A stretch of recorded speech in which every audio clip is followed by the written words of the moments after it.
Welcome back, guys. Today we got a very fun and surprisingly strong hunter build. It gives us high ability uptime, constant debuffs, and high survivability. And the background gameplay is from an expert onslaught wave 50 clear. Let's get into the build. Starting off with our exotic armor of choice, we have the Lucky Raspberry. And I honestly think this exotic is kind of slept on, and I hope this build can change your mind if you have some Lucky Raspberry doubts. Lucky Raspberry allows the Arc Bolt grenade to chain an additional time, up to 4 times, and then it also applies a disruption, which is strong against overload champions. And then the most important part of the exotic for this build is receiving 20% Arc Bolt grenade ability energy upon triggering Jolt chain damage. And then Ionic Traces grant an additional 5% Arc Bolt grenade energy on top of the 12.5% grenade energy that Ionic Traces provide.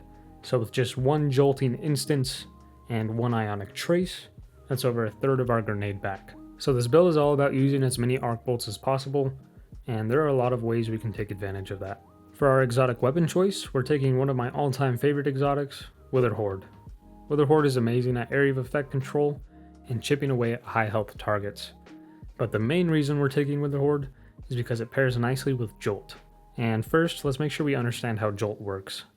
Jolted enemies release chain lightning, dealing damage to enemies nearby after taking a certain amount of damage.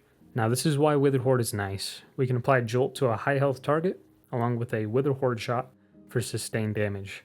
And then we have the option to shoot the high health target with our primary, or we can focus on adds while Wither Horde does its thing. This allows Jolt to proc extremely fast, resulting in us getting our Arc Bolt grenade back quickly. As you can see here with Carl, we apply Jolt with our Arc Bolt grenade, we pop a Wither Horde shot on him, and we quickly proc that Jolt, and our grenade is refunded extremely fast. Keep in mind that this interaction works best on high health targets, especially champions and bosses. Now moving on to subclass configuration, we will be using Prismatic. And for our first aspect, we'll be taking Ascension. While airborne, we can consume our class ability energy to release a bolt of energy that amplifies allies and jolts targets. This is a quick and easy way to apply Jolt to numerous combatants, resulting in us receiving our Arc Bolt grenade even quicker. Becoming amplified easily is also very nice, since it gives us plus 50 mobility, allowing us to prioritize other stats, and we'll get into stat priority later. And for our other aspect, we'll be taking Stylish Executioner, and with the amount of jolting we'll be doing, we'll be able to go invis on almost every kill. This helps a lot with survivability and repositioning when needed. Now for our melee, we'll be taking Snare Bomb to easily apply Weaken to a group of enemies. And the reason we want this is so we can pair it with Power from Pain, which will grant us Devour when we rapidly defeat 3 weakened enemies. Getting Devour is perfect for this build, allowing us for even quicker grenade uptime and health on kills. And the combination of the Arc Bolt grenade with the Snare Bomb allows us to quickly kill those weakened combatants. Now for our dodge, we'll want Gambler's Dodge to refresh our Smoke Bomb when needed. You'll often be using Ascension with this build, but having the option to refresh your Smoke Bomb to get devoured is very nice.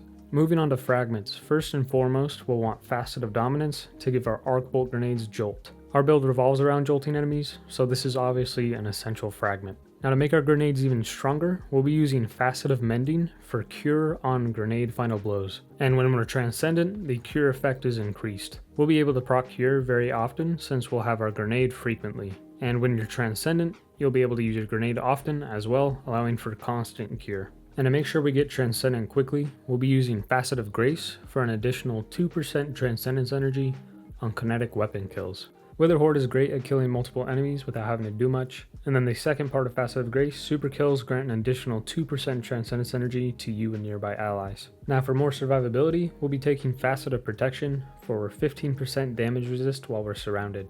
I use this in pretty much all my builds. Free damage resist is always welcome. And then for even more survivability, we have Facet of Purpose, which will grant us a survivability buff based on our equipped super, which in our case will be Frost Armor, since we'll be using Silence and Squall. And the reason we want Frost Armor is so we can pair it with Armor of Aramis, which will release a freezing burst when we become critically wounded while Frost Armor is active. This gives us even more survivability and helps a lot with getting out of tricky situations. Now moving on to weapons, alongside Wither Horde, you'll want something with either Jolting Feedback or Volt Shot. Another way to apply Jolt will help increase our grenade uptime, and it's also worth noting that Jolt stuns overload champions. This can give some weapons multiple ways to stun champions. Take Vantage Point for example. We have Unstoppable Pulse Rifle from the Artifact mod, and then a roll with Jolting Feedback will allow us to take care of Overload and Unstoppable champions. Two primary weapons that roll with Jolting Feedback are Vantage Point, a pulse rifle that you can get from Onslaught or by using Tonics,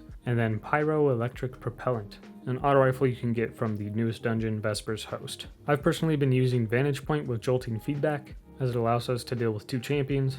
I haven't gotten Jolting Feedback on the auto rifle yet, but I've heard it's strong as well. Now if you don't have a roll with Jolting Feedback, you have a lot of options for weapons with Volt Shot. You have Shadow Price, Corrosion, Sightline Survey, the Iklos SMG, and the list goes on and on. Now for your heavy weapon, feel free to use another weapon with Volt Shot or Jolting Feedback. I personally don't feel that it's necessary, so use whatever heavy you'd like. I found grenade launchers to be strong, and using a stasis or a strand heavy could be smart to help build your darkness transcendence a little bit quicker. Now moving on to artifact mods, these take the build to the next level. We have Trace Evidence. Rapid precision hits or rapid final blows on targets affected by Jolt or Blind will generate ionic traces. Ionic traces give quite a bit of ability energy. They grant 12.5% grenade and melee energy and 15% class ability energy. And if you recall, Lucky Raspberry grants an additional 5% grenade energy when we pick up an ionic trace. So Trace Evidence fits perfectly into this build. And the boost makes it even stronger. Ionic traces grant us an armor charge. And a great way to take advantage of that armor charge is with Retinal Burn. Rapid arc weapon precision hits consume an armor charge to blind the target, and then the boost makes it so it's a blinding burst. So with just these two artifact mods, we easily generate ionic traces, which give us ability energy, and an armor charge, which can be used to blind enemies easily. We have a lot of debuffs and ability energy going on here. And then we already went over Power from Pain. It gives us Devour on rapid final blows against weakened combatants. And then we also went over Armor of Hermes, which releases a freezing burst when we become critically wounded while we have Frost Armor. Now if you're using Vantage Point, which I like to use in this build, Enhanced Ether Generator will make it even better, allowing it to spawn an extra dark ether charge. And then I recommend killing Breeze for a bonus to mobility in the off chance we're not amplified. And then to make Wither Horde even better, we'll be using Concussive Reload to apply weaken to bosses, champions, or when we break a combatant's shield. And last but not least, for our artifact mods, we'll be using Conductive Cosmic Crystal. This gives our Arc and Void abilities and weapons with the Dark Ether Reaper origin trait increased damage to targets affected by a stasis debuff. So when you use your Silence and Squall, you can throw in an Arc Bolt grenade and it will do increased damage. And since stasis is very popular right now, you'll often have teammates applying stasis debuffs as well. Now moving on to armor mods, on our helmet we'll want Ashes to Assets for bonus super energy on grenade kills. Since we'll have our grenade frequently, we'll be able to charge our super quickly, and then we'll want Arc Siphon for orbs on arc weapon final blows. On our gauntlets, we'll be taking Firepower for orbs on grenade final blows, and then Bolstering Detonation for class ability energy when we cause damage with our grenade. And then on our chest piece, we're just taking whatever damage resistance mods fit the current activity we're doing. On our boots, we'll want Arc Weapon Surge for 10% extra damage, Innervation to reduce our grenade cooldown when we pick up an orb, and then Recuperation for health on orb pickup. Finally, on our cloak, we'll be taking Time Dilation to make our Arc Weapon Surge last longer, and then Reaper for more orbs when we use our class ability. Keep in mind that Reaper doesn't work with Ascension, so this will only work when you dodge. If you want to swap out Reaper for something else, maybe an extra Time Dilation, feel free to do so. Now for stat priority,